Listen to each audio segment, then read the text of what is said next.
കേരള സർക്കാരിന്റെ ആരോഗ്യ മേഖലയിലെ കുറ്റകരമായ അവഗണനയ്ക്കെതിരെയും അനാസ്ഥയ്ക്കെതിരെയും സംസ്ഥാനത്തൊട്ടാകെ നടക്കുന്ന സമരങ്ങളുടെ ഭാഗമായി പള്ളിപ്പുറം ബ്ലോക്ക് കോൺഗ്രസ് കമ്മിറ്റിയുടെ നേതൃത്വത്തിൽ മാർച്ചും ധർണയും നടത്തി. This news brought to you by Kalpaga Weddings, North Parvur. Kerala സർക്കാരിന്റെ ആരോഗ്യ മേഖലയിലെ കുറ്റകരമായ അവഗണനയ്ക്കെതിരെയും അനാസ്ഥയ്ക്കെതിരെയും സംസ്ഥാനത്ത് ഒട്ടാകെ നടക്കുന്ന സമരങ്ങളുടെ ഭാഗമായി പള്ളിപ്പുറം ബ്ലോക്ക് കോൺഗ്രസ് കമ്മിറ്റിയുടെ നേതൃത്വത്തിൽ മാർച്ചും ധർണയും നടത്തി.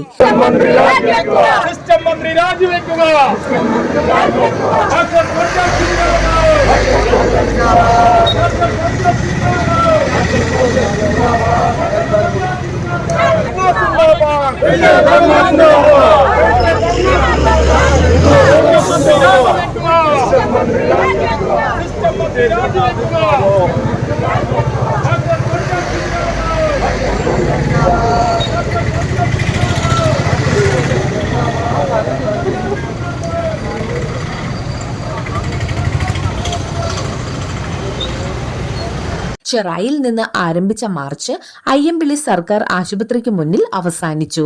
തുടർന്ന് ആശുപത്രിക്ക് മുന്നിൽ നടത്തിയ ധർണ KPCC രാഷ്ട്രീയകാര്യ സമിതി അംഗം അജയ് തറയിൽ ഉദ്ഘാടനം ചെയ്തു. ആരോഗ്യരംഗം മാറിയിരിക്കുന്നു എന്ന ദയനീയമായ കാലഘട്ടത്തിലാണ് നമ്മൾ ഈ ധർണ. നിങ്ങൾക്കറിയാം, ഇന്ന് മുഖ്യമന്ത്രി ശ്രീ പിണറായി വിജയൻ അമേരിക്കയിൽ പോയിരിക്കുക. അദ്ദേഹം ഇൻവെസ്റ്റർമാരെ ക്ഷണിച്ചുകൊണ്ടല്ല അമേരിക്കയിൽ പോയത്. അവിടെ നടക്കുന്ന ചേരിചേരാ സമ്മേളനത്തിലല്ല അദ്ദേഹം പോയിട്ടുള്ളത്. അവിടെ നടക്കുന്ന UN അസംബ്ലിയിൽ പങ്കെടുക്കുവാനല്ല അദ്ദേഹം പോയിട്ടുള്ളത്. അദ്ദേഹം പോയിട്ടുള്ളത് അദ്ദേഹത്തിന് വർഷങ്ങൾക്ക് മുമ്പ് പിടിപെട്ട ഒരു രോഗം, ആ രോഗം ചികിത്സിച്ച പോയിന്റ് ഹോസ്പിറ്റൽ എന്ന് പറയുന്ന അമേരിക്കയിലെ ഏറ്റവും പ്രശസ്തമായ ആശുപത്രിയിൽ തുടർ ചികിത്സയ്ക്ക് വേണ്ടിയാണ് അദ്ദേഹം പോയിട്ടുള്ളത്. ഞാൻ പറയട്ടെ, കഴിഞ്ഞ ദിവസം ശ്രീ പിണറായി വിജയന്റെ ഒരു പ്രസ്താവന ഞാൻ ശ്രദ്ധിച്ചു. കേരളത്തിലെ സമ്പന്നർ പോലും കൊതിച്ചു പോകുന്നു കേരളത്തിലെ സർക്കാർ ആശുപത്രിയിൽ പോകാൻ. സർക്കാർ ആശുപത്രിയിൽ ചെന്നാൽ അവർക്ക് നല്ല ചികിത്സ കിട്ടും, പക്ഷേ സമ്പന്നർക്ക് പിശുക്കന്മാരാണ് എന്ന് ധരിക്കുമെന്ന് ബ്ലോക്ക് പ്രസിഡന്റ് AG സഹദേവൻ അധ്യക്ഷത വഹിച്ചു.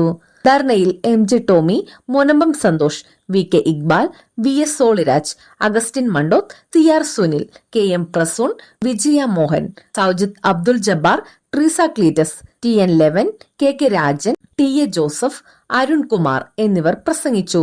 ചെറായിൽ നിന്ന് ആരംഭിച്ച പ്രകടനത്തിന് PN തങ്കരാജ്, വിഷ്ണു പ്രദീപ്, നോബൽ കുമാർ, ഡഗ്ലസ്, മണ്ഡലം പ്രസിഡന്റുമാരായ രാജേഷ്, അനിരുദ്ധൻ, TK വിൽസൺ, NR ഗിരീശൻ, അശ്വതി രതീഷ്, ലിജി തദ്ദേവുസ്, സിമി സതീഷ്, നിഷിൽ പുന്നക്കാടൻ തുടങ്ങിയവർ നേതൃത്വം നൽകി.